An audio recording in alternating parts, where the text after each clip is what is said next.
UN official says the fuel Israel sends to Gaza is not enough to meet humanitarian needs. Show title. Hide title. Protesters blocked the streets of Los Angeles and called for a ceasefire in Gaza. On Friday, November 17, a ceasefire demonstration in downtown Los Angeles closed the streets, calling for a ceasefire in Gaza. Limited telecom services have returned to Gaza after Palestinians were largely cut off from the world for days. But fuel provided by Israeli authorities for humanitarian operations is still far less than needed, United Nations officials said on Saturday, following warnings from UN agencies on Thursday and Friday that 2.3 million people in Gaza Strip were at risk of hunger and disease.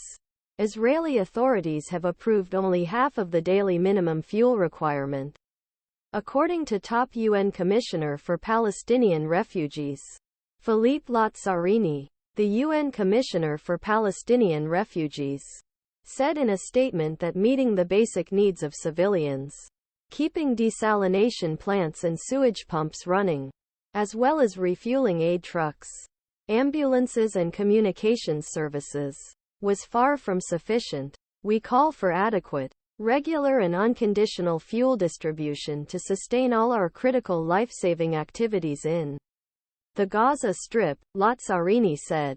The last few days have seen a drastic reduction in these services, including water availability and sewer cleaning, with serious consequences for people in need.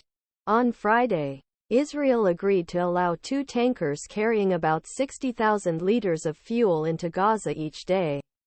A U.S. State Department official said 10,000 liters of this gas would be used to power Gaza's communications network. Israel had previously banned fuel from entering Gaza in weeks following October 7 attacks, out of fear that Hamas would use fuel to strengthen its ongoing war against Israeli forces in region. Nearly 11,500 Palestinians have so far since the war began last month, according to the Hamas-run Gaza Health Ministry. Approximately 1,200 people in Israel. The majority of these are civilians killed in Hamas attacks on Israeli kibbutzim near the Gaza border on October 7.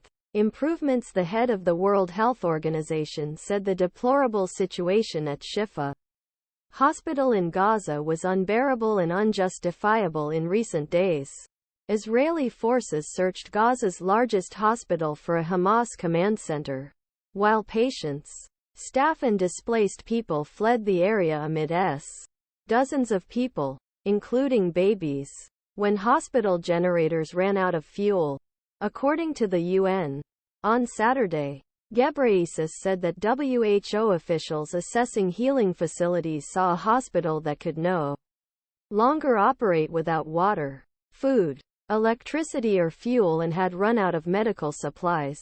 Given this deplorable situation and the condition of many patients, including infants, healthcare workers have requested support to evacuate patients who can no longer receive life-saving care there. He said, "We are working with our partners to develop an